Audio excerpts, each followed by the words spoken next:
Last Man In episode number 79. Cam and Greg only. What's Dan? Scouting report again. Yeah. And next week, too. And big scouting report. Dan, we sent him on a long one. That's right. We sent him on a big, long He has a very interesting scouting report next week. He sure does. He should definitely be pimping his podcast out. Should talk into your hand more, too. You know, like this? Yeah. He should definitely be pimping our podcast out.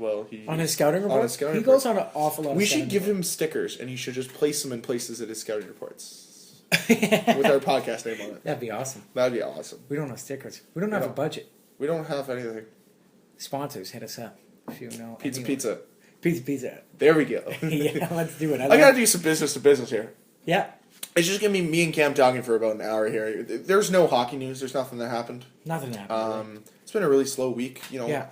It's hard to follow up a really strong week like John Scott and the other stuff that happened. The only thing notable I could think of was maybe 50 years ago. 50 years ago on this very day, the greatest franchise of all time was approved to enter the league. Oh my God! And that's the Philadelphia Flyers. The Philadelphia. There's also Flyers. 6 other teams that were approved too. There were 5 other teams. 6 teams in total. Actually, did you know that San Francisco, California Golden Seal? I didn't know they were based out of San Francisco until today when I was reading about it. I'm like, what? And the arena that they played out of, still standing. Mm-hmm. I know. So, Illuminati 666, we're going back to San Francisco. Yeah. California Golden Seal. Can confirm Steph Curry will be the starting center. Yeah. God damn it! Mom! Mom's trying to call my dog. My dog's name is Mocha. Let's do play-by-play here. And Mocha's just looking. Mocha's confused. Yeah, just kind of staring at things. Oh, now walking off. Now she slowly walks away. And we can begin again. This is exciting. This is top-notch exciting. This is how you grab people to start a podcast. Yeah. When you're at Dan's house, or you hear Covey barking, or vacuuming and whatnot, or ticking and tapping. At my place, you hear chair creaking, and then my dog's clicking of the nails walking on the floor. Exactly. What's the other thing I can think of that happened this week? I'm drawing a blank here. Oh, it was Hockey Day in Canada on Saturday. That was the other thing that happened. Was it actually? Yeah. I didn't watch one and we went to the fucking Moose game on Saturday. Let's talk about that. We did the scouting report on the Moose. Oh, wait, no. We've got other stuff to talk about. Hockey Day in Canada. Did you guys see the awesomeness that was the Twitter on Saturday evening? Where all the Canadian teams did the O Canada, national anthem on Twitter. I missed all of that. So it started with NHL tweeting out O Canada. Then it was Vancouver doing the next verse. I can't even think. Oh, Canada, our home and native land. That's what they did. And then each Canadian team did different section of it. With a different picture and stuff? With a different picture and all this. Yeah, it was really, very cool. Yeah. Nice. So take some time out of your day today and watch that, I guess. Or read it. Tweet it out. Look at it. Yeah. Okay. Ooh, another thing to look that came out almost a week ago. GoPro has this new series called NHL After Dark. I talked about I sent out. Is it where we see players having sex with their wives wearing GoPros? No, because I feel like that is an angle that we should explore. Let's not. Or after the NHL, the NHL players wear GoPros and go into the clubs and have all the No, they don't do those kind of things. No, not at all. No, I like how we start off so strong. I'm I think we're gonna have a great cup podcast, and then we're nope, there it is. Can't let Cam and Greg do anything. But they talk about the NHL GoPro though. I tweeted out the teaser trailer. The first episode came out as Thomas Tatar stick handling, and he's wearing a GoPro on his head. He's unbelievable. Yeah, and there's an even better stick handler on that team in Thomas Yurcho. Stick tricks. He's a better stick tricks. Okay. Yeah, but yes, you know who's a better stick handler than Thomas Tatar? Brian Bowling of the Calgary Flames. I've also tweeted that out. It's so it's so funny. It's so okay. Now let's get serious for a second. The Manitoba Moose versus the Toronto Marlies. What did you think of the Toronto Marlies? They are going to be a force to be reckoned with in the future. What about the Leafs? Casey Bailey, Matt Fratton, those guys? Oh, you know what? Who really stood out for me? Honestly, because he's actually with the big club now. Rich Clune. Why? He danced in warm up and it was hilarious. Yes, this is true. The moment Drake came on, you could see it. Did you notice over half the Marlies just knew all the words? Is it mandatory to be on a Toronto team and know all the words to every song? I think part of it is too, though. They were so loose in the game. What do you mean so loose? Well, like, they were the best team in the AHL. Oh, coming They're playing into against the worst lowly team. Moose, like statistically worst in almost every category. Yeah. But Moose. Oh, what did really I think of Matt Fratton, Casey Bailey, and who else is there? There's a William Nylander type guy. Oh, even Ryan Rupert. Ryan Rupert, yeah, that'd be one of the names. Those three guys, they looked okay. Matt Fratton didn't like stand out.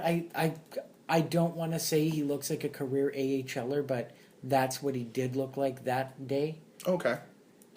Have you ever watched the Binghamton Senators ever? Not personally. do you know, I've actually never. I should start an AHL because I've seen every NHL team. I should see every AHL, but it's going to be. I should have done it reversed because AHL is way boringer. It was. I had fun on Saturday. No, I had a great time. Marlies lost 6-5, or the Moose won 6-5 in overtime. Chase DeLeo had 2 goals. Nick Patan had a goal. Yeah, Willie Hockey had a goal and 2 assists, and every time he was on the ice, something happened. Good. It was crazy. William Nylander is a fantastic What player. I got from the Marlies, which I'm excited to see the Leafs in the future because that's them, is every time they went down, they didn't freak out or anything. No. You almost had a calmness as if like when you're playing Chicago, where oh, it's game 4. They could go down 3-1 in the series, hypothetically. And it's 5 minutes left in the game. It's yeah, don't worry. They're going to tie the game. That's exactly the same way I felt. Anytime the Moose pushed back, anytime the Moose scored and went ahead or tied it or whatever, you just had that feeling that the Marlies weren't going to make it last long. And it was a fantastic game. So, it was great. It was so great. But, what's going on? Why would you just ask me about, Matt Fratton, Casey Bailey, and Ryan Rupert? They looked okay, but I don't they're teammates, you could say. They are teammates, you're right. Mm-hmm. However, they're no longer teammates with William Nylander. What? Yeah. You're joking me. Dion Phaneuf was traded in a 9-player deal, which involved all 3 of those players. Yes. You don't say. Yeah, but we'll get to that later. Okay. But first, another even bigger thing happened. Dustin Byfuglien signed with the Winnipeg Jets. Dusty Buff signed for a 5-year, $38 million contract. Average annual hit of 7.6. But have you seen the breakdown of the contract? I haven't. But the first thing I do have to say is, if you've waited this long, during that entire intro and that tease, hope it paid off. I really did. It wasn't. It was not gone. worth it. No, yeah. The only people who are there's 2 people listening, and it's us later. It's me when I'm shoveling snow. I'm cursing myself. Why did I fucking say that? Yeah. Why? Why did I say that? No, I know you listen back to the episode. And I do it sometimes as well. Oh, sometimes. I listen to it twice because I edit it and then I download it and make sure I did it right. And I do things just of course for fun. But yes. I had to laugh at myself. There was a couple weeks ago where I just started yelling at myself because I'm you fucking know this and you're not saying it. I'm starting over my words. Oh yeah, no, that happens all the time. Yeah, and I just get mad at myself. When you got, or when we're all talking, yeah, and then I normally write down notes just to do tags and whatnot, and then I'll tune out and then I'll tune into half the sentence you said, and while I'm listening to it, I'm no, I could have said that awesome weird stat about that no one would care about but me, and now no one will ever know. So edit it out. Okay. So what's the breakdown of the contract? I know his salary is technically $8 million. 7.68 average annual hit. But the breakdown for the first 4 years of the 5, he gets $8 million. Last year he gets $6 million, which makes him if he makes on average 8 a year, he makes him the second highest paid defenseman in the NHL. Behind who? PK Subban makes Lies. him 9. No. Cap hit is still only going to be 7.6. Fine, and if there's cap hit, he's third highest paid behind PK and Shea Weber. And $200,000 ahead of Ryan Suter. Exactly. And that's what I want to talk about was his most the biggest comparables are Shea Weber and Ryan Suter. What do Ryan Suter, Dustin Byfuglien, and Shea Weber all have in common? They're all defensemen. What else? They're all well over 6 feet. What else? They all have way more money in their bank than Cameron does. They all own vehicles. I believe they have jobs. They have jobs. Yeah. And careers. Yeah. They all grow mean beards.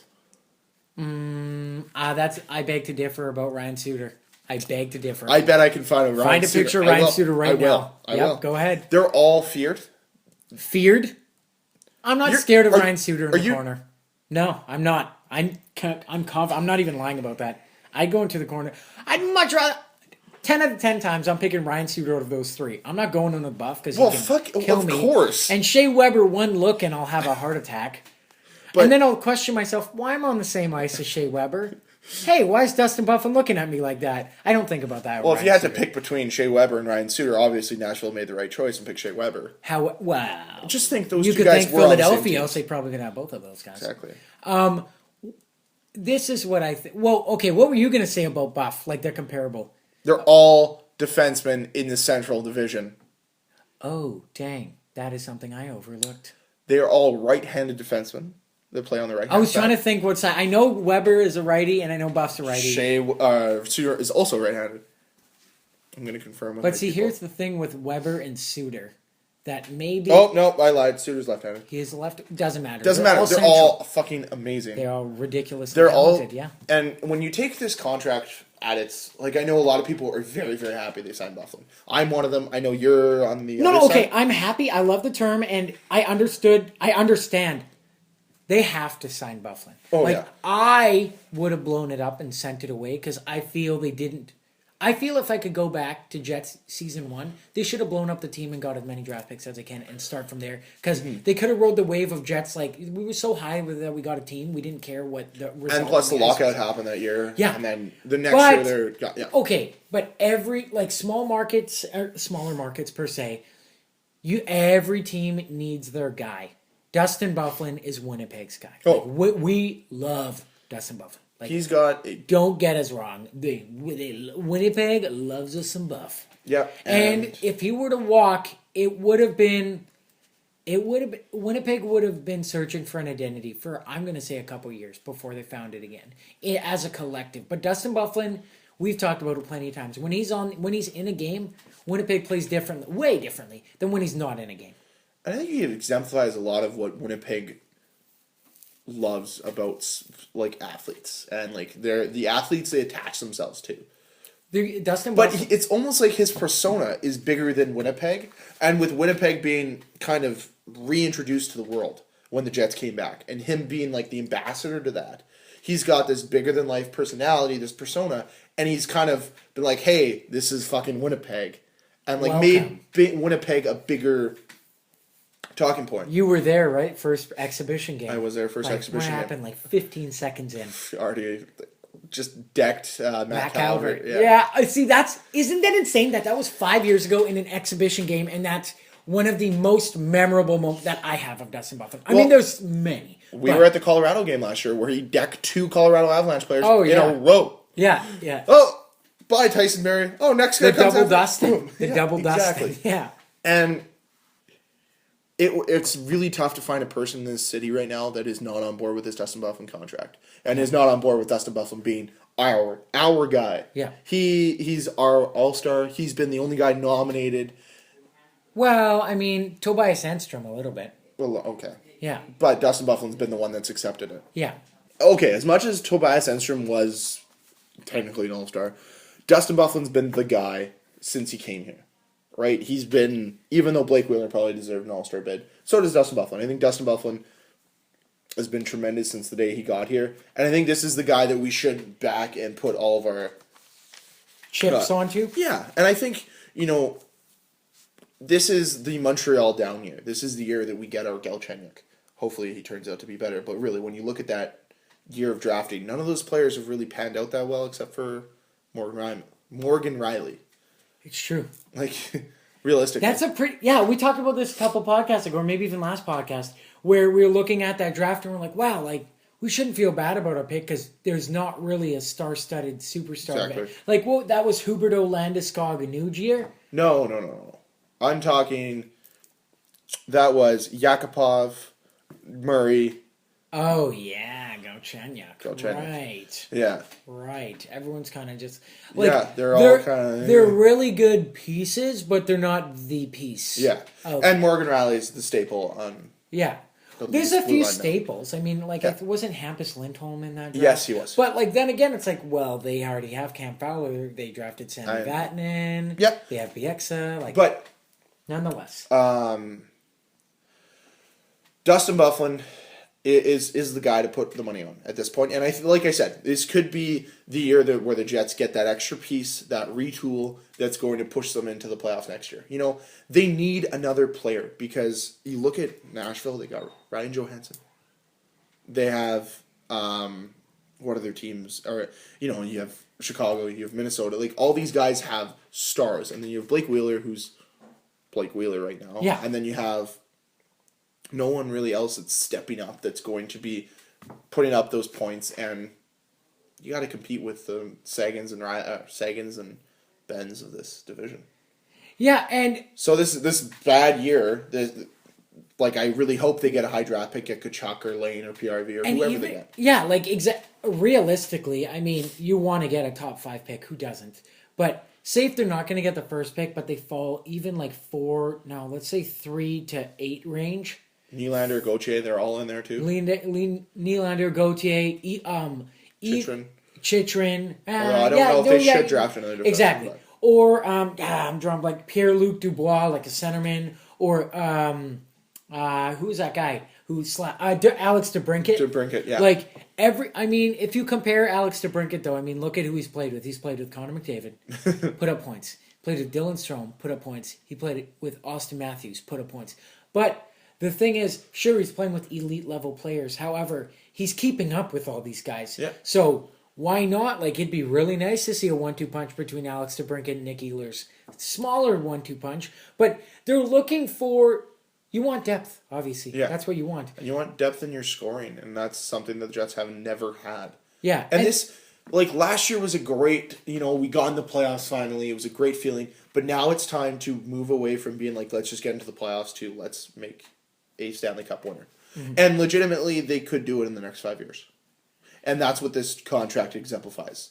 Is the 5-year commitment to a player who's already chosen to commit to Winnipeg. Exactly. And he didn't really waver. Like, he did do an interview at the All-Star weekend where he was like, oh, yeah, no, I like Winnipeg with it. But that's Buff. Like, he's not going to go head over heels over anything. Yeah.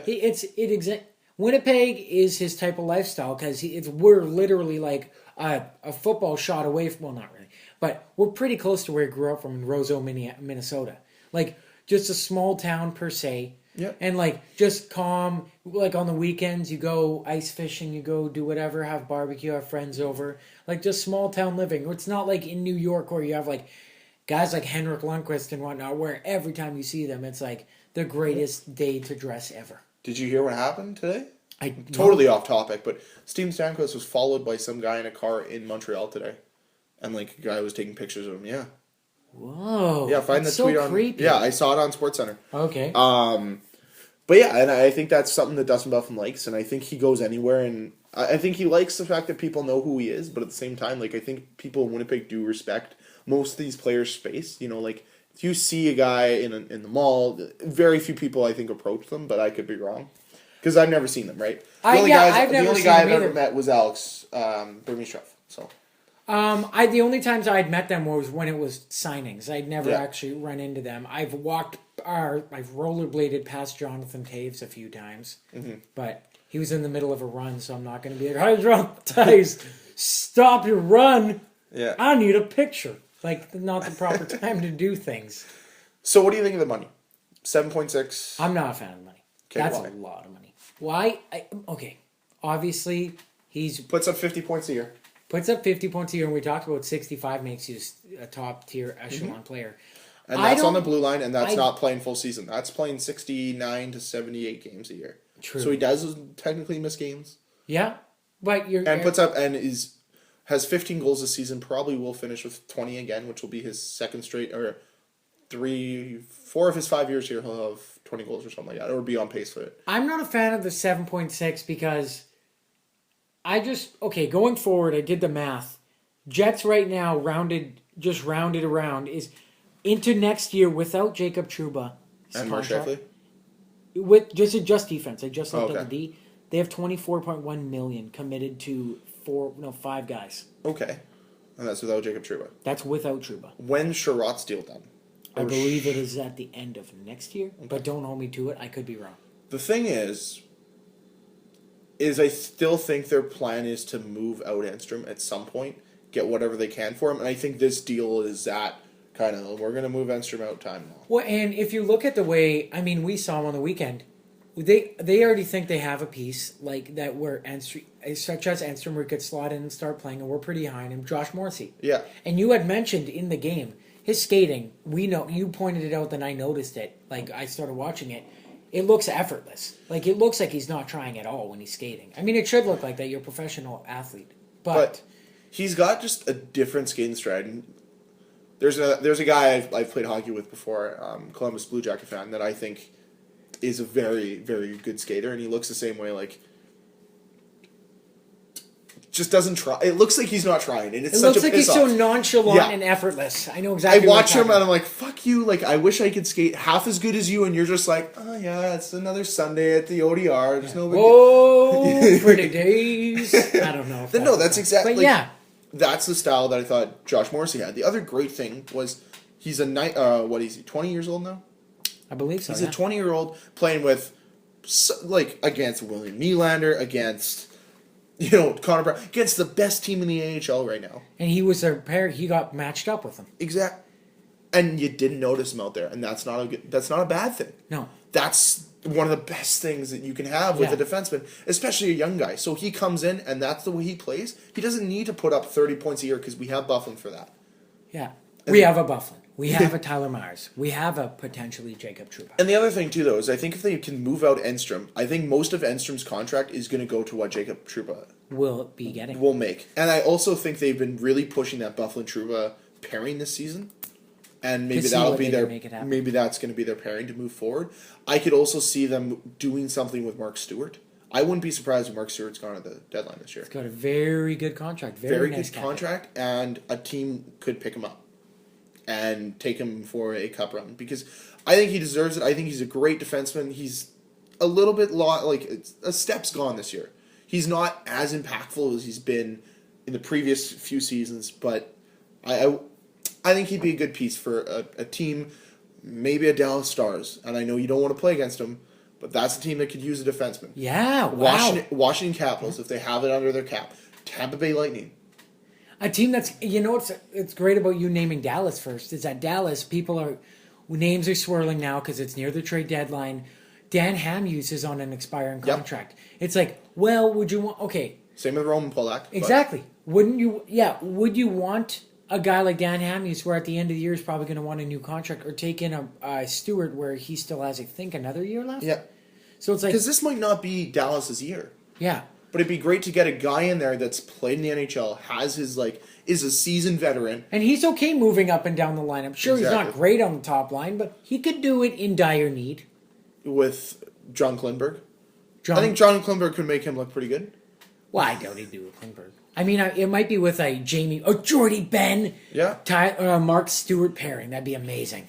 Would also repair him up with Johnny Oduya, former teammates. Were they ever line mates? No, because they're both left defensemen. Jets defensemen would just hate us. Or Jets fans would just hate Dallas. Yeah. But would they though? Because Johnny, he was shunned from town. He cut the shaft. Because, he as Stefan said when he was on our podcast, pizza, everybody gets a pizza. And then everyone and their grandma knew what a pizza was. What's a pizza? I don't know, but he's throwing up pizzas. That's all he does. But realistically, I think if that's... And it's funny, my boss even said that. He said, I really would like to... I think Mark Stewart would be a guy you could trade at deadline. It would be a good deadline kind of deal. Yeah. However... Okay, well, back to answer your question, though, just not to deter. Yeah. I'm not a fan... Cam, it's us doing a podcast. Of course things are going to go off the rails. I am not a fan of the money, because when you think of the money, then... it's the worst. I hate comparing. It just takes away the fun. But you automatically think of the money. And, of course you do. When I think of $7.6 million... Do you not think... Okay. Is Shea Weber a Norris candidate almost every year? Yes, he should be. He's never won one, which is weird. Ryan Suter a Norris should be candidate defenseman? Mm-hmm. Why isn't Dustin Byfuglien? Because he's not of the defensive cut, per se. In terms of... Okay. He makes some very questionable, yes, but plays. But who would he's you big chance, big reward. What's that? Big risk, big reward player. Not that those players aren't, but they're way more calculated than Buff. But Buff also, his rewards are huge. Like when he scores, he blows a building off it. He blows the lid off the building. So, if you look at probably the top 5 defensemen in the league. So I guess you could probably put John Klingberg on there, but removing John Klingberg and putting Dustin Byfuglien in his place would be PK Subban and these Erik Karlsson, Drew Doughty. Oh fuck! I didn't even think about him. Okay, let's just name Weber and Suter. That'd be 5, and then Byfuglien's got to be the next. Got to be the next viable choice, right? I would say so. Yeah. Well. Yeah. Okay. Yeah. Because then you got. Is he not a top 10 defenseman in the league? Yes, 100%. He's a top 10 defenseman in the league. Okay, then if you're top 10 in your position, you are gonna get this kind of money. Period. I guess so. Period. You will get paid. And defensemen are, especially right-handed defensemen, come at way more of a premium than a left-handed defenseman. And that's why PK Subban, right-handed defenseman. Shea Weber, right-handed defenseman. Dustin Byfuglien, right-handed defenseman. Your top 3 most paid defensemen in the league. Oh, I didn't even think about it that way.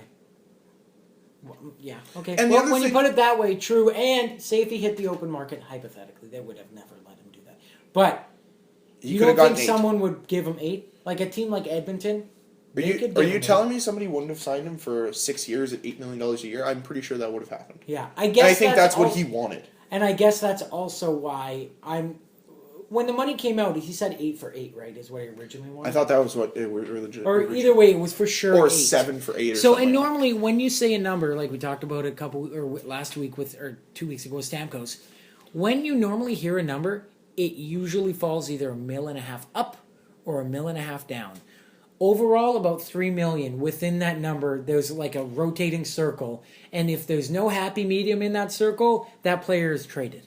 Mm-hmm. So obviously he fell within that circle. Yeah, and I think that we talked about he wants to be here.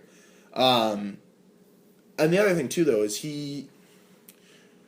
when you look at the latter half of this deal, and this was the biggest worry that I had about them signing him long term. And 5 was, I thought, the most they could go. Great. In year 4 and 5 of this deal, not only is he's still going to get paid that 7.6 cap hit, but we don't know what the salary cap could be. It's probably going to go up by that time. It'll probably be $80, $85 million, and this deal is going to look like a steal. Especially if he's the complementary piece to a Morrissey, Trouba, Myers, core with Sherrod and whoever else comes up. Now the pieces are starting to fall in place, and you're really seeing that the Jets are in fact building coming from the west. You build from the back forward. Yep. So they have Hellebuck, they have hypothetically Comrie, they have Pavlik out at the moment, and Hutchinson. So I'm 4 goalies. I'd like to imagine that they're going to have one of those 4 guys, or 2 of those 4 probably won't be with the organization. Let's assume it's going to be Comrie and Hellebuck in the future. They're probably going to add another forward to that, or a bunch of them. But either way, now you see that's their core, the framework of what it's going to be. Like you have Buff, Trouba, Morrissey, Myers. That's a great top 4 right there. And the other top 4. The crazy thing is it's very hard for teams to find right-handed defensemen, unless you're the Philadelphia Flyers. No, all of them are left. Oh, they're all left. Yeah. Oh, okay. Oh no, we want right and as your top. Leave the Flyers. Come on. Their top 3 right-handed defensemen are Dustin Byfuglien, Tyler Myers, and Jacob Trouba. And I don't know if there are a better 3 right-handed defensemen that you could have in a defensive core in the league right now. I'm trying to think what side Roman Yossi shoots, but I think it's left. I think he's left. Yeah, but that's one doesn't the trump argument. 3. One I would take the 3 of the Buff, Myers, Trouba over a 1 Weber. Yes, Weber has more impact, but you can spread out 48 minutes or 60 minutes way easier among 3 than you can 1. Example, Ryan Suter. Yep. Look back to him where he regular season usually averages 28 minutes a game, and then come playoff time he's like, I'm on the ice for 37 minutes or 42. Or yeah, whatever. In between periods he doesn't do interviews. Why? He's probably in an IV drip. No, he doesn't. But yeah, so the one thing I was surprised is I forgot that he doesn't have a letter, and I think he's going to get a letter back next season. Well, he had a letter in the first year, but they kept taking. Well, it was Dustin Byfuglien, Chris Thorburn, and Andrew Ladd in the first year. Oh, and there was a rotating. I think rotated Enstrom had with one. Toby Enstrom. Yeah. Yeah. And then now it's what? Stewart, Wheeler, and Ladd? Is that right? Correct. Yeah. Okay. So if Stewart leaves, Or Ladd leaves, and then Wheeler gets to see Byfuglien could get the A. That's another weird thing going on in the city of Winnipeg right now is because Everyone's turned on Ladd, and they all want him gone. and they all want we can all tell that it's basically Blake Wheeler's team now. So. Oh, it is. And Blake Wheeler and Dustin Byfuglien are two guys that I would love to lead a team anywhere. Yeah. Lead us into the gates of hell. And I had this thought the other day, yesterday, I was filling up my gas tank. And... Only the deepest thoughts come from that. Exactly. Filling up at the pumps. Yeah. Thoughts. Yeah. New thing on Twitter. It's going to be huge. I swear. Pump thoughts. No. The internet's going to ruin that one. Yes, of course. Okay. Dustin Byfuglien's been here for 5 years at the end of the season. Okay. At the end of his contract, he's going to be here for another 5, if he makes it all the way at the end. Is 33 the first number to be in the rafters of the new Jets? If he completes the entirety of this contract. Or even if he stays for 9.5 years. Is he the first number in the rafters? Well, we've already talked about just usually when you think about retiring numbers, you have to think about the numbers put up. I believe he's leading that category as of present day Jets for D-man numbers and all that. I mean, the only other one would be Toby. But it's... So, yes, to answer your question, yeah, I could totally see them retiring. I used to think it was Ladd, but now that this season's happened, oh my goodness. I think the first retired player is on this team right now, and whether it's Dustin Byfuglien or Blake Wheeler or whoever it might be, I think those are most likely the two. Well, they only have 2 numbers retired. Well, through the Thrashers and Jets though, they have 37 Dan Snyder, from Atlanta, and then they had an 11 for Rick Rippon. So, I'm with you. I think one of either Wheeler and or Buff. And say even if they don't win a cup, but they make them to even the Western Conference Final, hypothetically, I'd love for them to win a cup. But they're going to get a... You know what? Say if they don't even make playoffs for the next 5 years. Super doubt it. They're going to make playoffs. Yeah, they're going to make playoffs. I think one of those two are going to get a cup. No, retirement, sorry. Yeah. Well, Blake Wheeler has many more years ahead. I think he's only 28... Yep. Yeah. I think so. So he's a year younger than Sydney, right? Okay, so. Yeah. So he's got 2 more years than Byfuglien has. Mm-hmm. So I can see Byfuglien probably finishing either at the end of this contract or have like a year left. And let's say the Jets in 5 years are a competitive team. Wouldn't be surprised if Byfuglien signs like a 1 year, $3.5 million to finish his career here. Yeah. Because I think he would do it. Is he a guy... That's another question. Is he a guy, once his contract's done, he would be 37? Because he's 30 right now. He's 31 next month, though. Okay. So he'll technically be 36 at the time. When the contract ends. When the contract ends. 36. Okay, so he'll be 36. Is he a guy that's good enough and adaptable enough to play until he's 40? No. No? You don't believe so? I think 37 to 38 is his range. So, like, after this contract, 1 or 2 more years, I think that's one of the things the Jets really leveraged in this deal was just... You have this much... In our minds, you have this much playing power left. We want to get the best 5 years out of you. And then for those last 2 years, instead of giving you nothing, we're going to go on the basis of those 5 years, and you can get a good deal from us that way. Because really, if you think about it, it would have just been a trending downwards deal otherwise, right? Yeah, of course. So, Byfuglien, I still think Byfuglien could play that, I personally think 6-7 more years is the most realistic for him. I would love for him to prove me wrong and have him play into his 40s. Yeah. But they locked him up in, normally, your peak years is, as a defenseman, 28 to 34? Yeah. So, they've got him locked up for that. And that's when the Jets, right as he hits the end of his prime, is right when the Jets will probably be starting their prime as a dynasty. And by that time... dynasty. Yeah. As a prolific team. As a strong team. Yes. And so, as other teams are regressing. He'll be trending down, per se, you could put him on the second or third pairing. and then just maximize the output that he's on the ice. Because right now, what's he averaging? 24 minutes an hour? Probably something like that, Yeah, 20 plus. Give him 16 to 18. Give him whatever. Doesn't matter. Why? Because at that point, your other guys, you'll just have your top pairing. I mean, he might even be on there. But if he isn't, put him top pair, power play, and then... You're telling me he still couldn't play power play at that? He would still be a dominant power play player. Oh, no, I'm saying top line power play and, like, specialty guy, and then just put him in second pairing everything else as to not burn him out and, like, I agree. Cause injury and whatnot. And he's the guy you want in the playoffs. This is the guy that shut down Chris Pronger. Thank you, Craig. And Mike Richards and Jeff Carter. Because he gets his own set of rules, but that's a hot load for another day. Okay. How much of a weight is now off the Jets' shoulders with the Buff signing? Can they move on to exploring Ladd, or are they going to move on to doing the Trouba Scheifele? And now does this make it more visible that their plan is to move Ladd out of town? Very visible. That the weight, I believe, has been lifted and shifted over. It's been lifted, and now their vision has turned to Jacob Trouba and Mark Scheifele, because it's pretty evident that Andrew Ladd's on his way out. Now, I'm sure the Jets would want to keep him, but has he asked... I mean, we've heard these ridiculous 6-for-6 contracts. We don't know if this is true or not. It hasn't been confirmed, at least that I've seen. Might have been. I think he's outpriced himself, and for the quality that he's putting on the ice right now, mind you, he's on the third pairing, or the third line some nights, so how are you supposed to showcase yourself when you're only getting like 12 minutes a game? I think it's shifted. I don't know. What would be your thoughts on this? Yeah, I think Ladd's gone.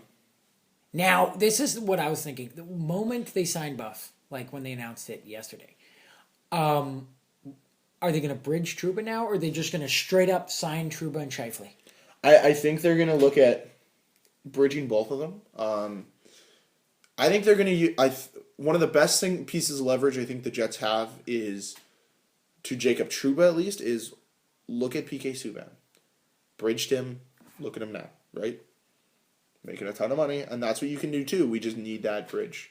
Yeah, you have to. We need that show me contract, because at least, especially for Trouba, he's had one phenomenal year per se, and then like a pretty solid year, and now this year's kind of like wishy-washy, month by month. Yeah, it's a game by game this year for him. It's been a game by game basis for sure. The other, and then Scheifele, of course. So it's going to be very interesting what happens in the offseason. I think that this Buff thing definitely lifts a weight off their shoulders. They can find definitely a direction now for where they want their team to go, and whether that direction has Andrew Ladd included in it or not. And maybe they felt this was the easier deal to get done, so they decided to do it now, versus Andrew Ladd, which might take a little bit longer of negotiating. You know, maybe they'll be able to talk him 7 years for $5.5 million, which I don't want, but that's maybe what they want to do. They really want to get zeroed in on what the easiest of these two big free agents were, zero in on that, and then go from there. Well, yeah, and now that even like back to with Ladd and Buff, clearly they picked who's Buff. Yeah. And he, as you said earlier, he exemplifies what Winnipeg is. Yeah. No, and Andrew Ladd at the start did, but I mean, opinions change and like viewpoints change, and obviously their mindset has changed towards it's now Buff and Wheeler's team. So. Now, one last thing before we move on from the Jets onto the other trade that happened today. I want to ask you this question. With locking up Dustin Byfuglien, which is a huge thing for the Jets, and let's say Jacob Trouba was asking for $6 million this offseason. At the draft, let's say the Jets go up to the podium, they're 5th overall. The guys that went in front of them are Matthews, Lane, PRV, Kachuk. They're 5th. That's assuming Edmonton doesn't. Because I would say if Edmonton has a pick, they're taking Chychrun. I know. But okay, I'm saying. But they're done. Okay. Chychrun's on the table. Okay. They can get him. At that point, do you see Cheveldayoff walking over to the Islanders saying, we'll take Hamonic for Trouba and whatever else? You know, maybe a Michael Del Call, and, you know, Jets will throw in a second-round pick. And then they take Jacob Chychrun. Oh, like the Jets do it. Jets trade away Trouba, so they get rid of that potential for that money, and then they get Jacob Chychrun as well. Now, by doing that, I would say at the draft, if they were to move Jacob Trouba over to the Islanders for Travis Hamonic, I think by signing Dustin Byfuglien and announcing it publicly, I think they lost all the power in the trade. And what I would do if I was the Islanders, I would say, well, if I'm trading you Hamonic, I already know that Jacob Trouba, he's kind of just a piece now to you guys. You're going to move him. I'm going to ask for Trouba and either a Lowry or Pretend. Maybe. Wow. Well, I mean, think about it. No, I understand. I understand where you're coming from. You lost the bargaining chip. Yeah. No, you definitely. I would love to see it, and I'd be totally okay with the Jets signing and getting a Jacob Chitrin type player. Oh yeah.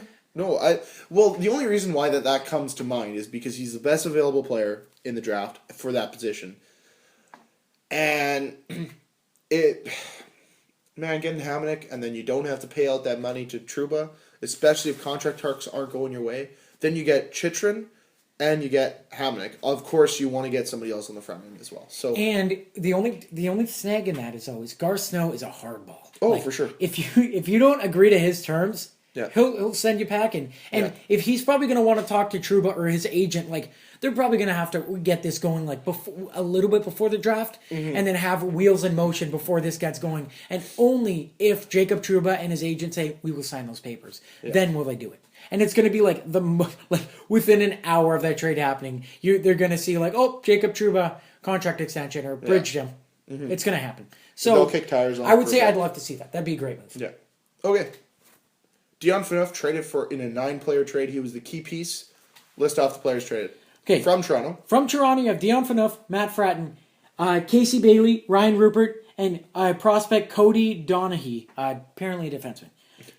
Donaghy, doesn't matter. Yeah. Ottawa Senators are sending to Toronto Jared Cowan, Colin Greening, Milan Mahalik, Tobias Lindberg, and their second-round pick in the 2017 NHL draft. Yes.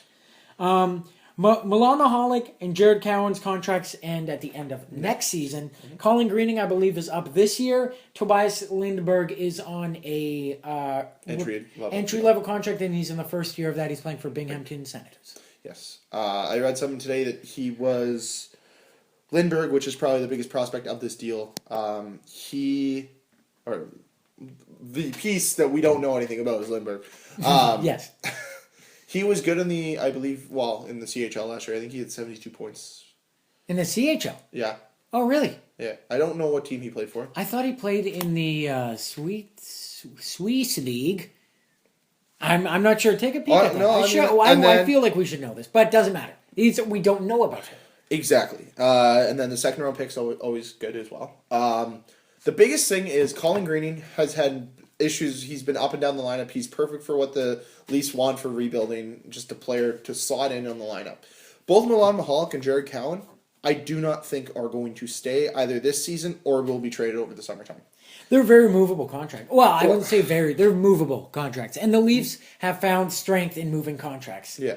That's what they're doing right now. And for the next couple seasons, it seems as though they're just going to be like a team, just a piece together paper mache team until they finally get the pieces and the cogs going. And then they're going to be, okay, let's do this. Now we have the players in our battalion to go forward.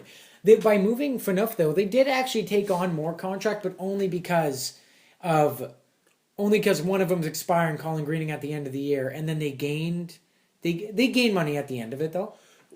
I think the goal of this deal is that they're going to flip one of Cowan or Mahalik this trade deadline, and I think Cowan is a very desirable piece for some of the borderline teams. I thought he was going to get traded to Edmonton because the other day when Edmonton was in town, he was a healthy scratch. Why? Okay. But why wouldn't you move him to a team like right now? Toronto. No, I'm saying I think they'll move him. Yeah, when I saw Jared Cowan, I was somewhat excited, but I'm like, he hasn't really panned out too much. No. But a team like Edmonton or Dallas, a team that's hungry for defensemen, might take a flyer at him, and in that case, the Leafs are winning in that sense. They can probably shed Milan Mahalik at some point, and they're okay with that as well.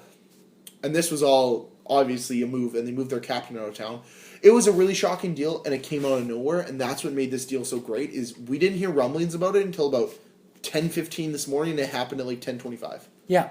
It's very quick. Tobias Lindberg, played for the Oshawa Generals last season, had 32 goals, 46 assists for 78 points in 67 games. Oh, wow, also that's had solid. 19 points last year in the playoffs. Wait, what team did you play for? Oshawa. Oh, so he won the Memorial Cup? Yes. Wow. And Right he on. has 22 points so far through 34 games with Binghamton. So clearly this was kind of the guy they wanted in the deal. I think the other few guys were throw-ins. This is all leading up to what they hope to be is getting Steven Stamkos. They move their captain.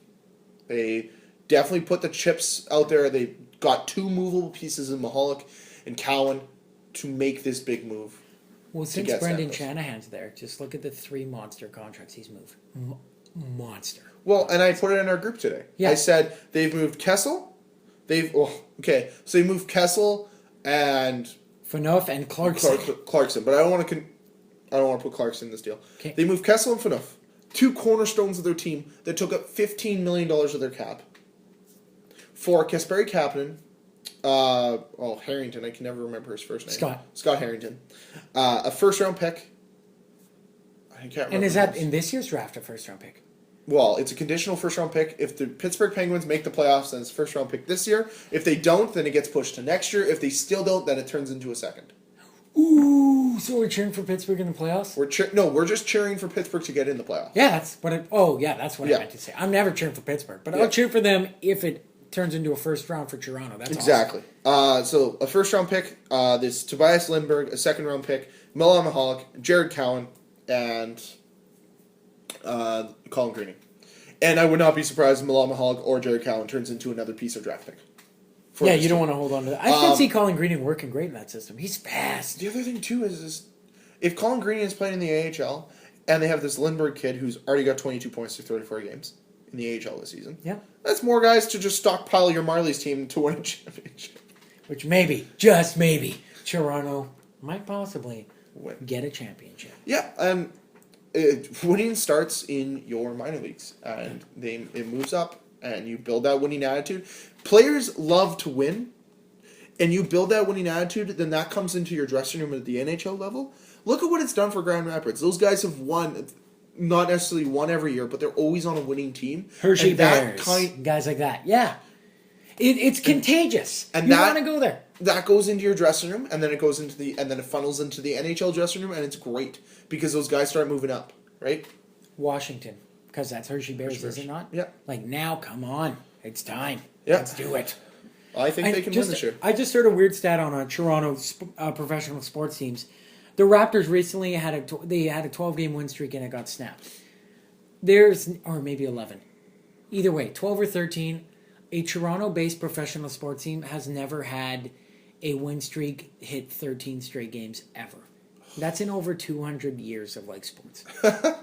Isn't that? I mean, 13 is a big number. I doubt many professional teams can say that.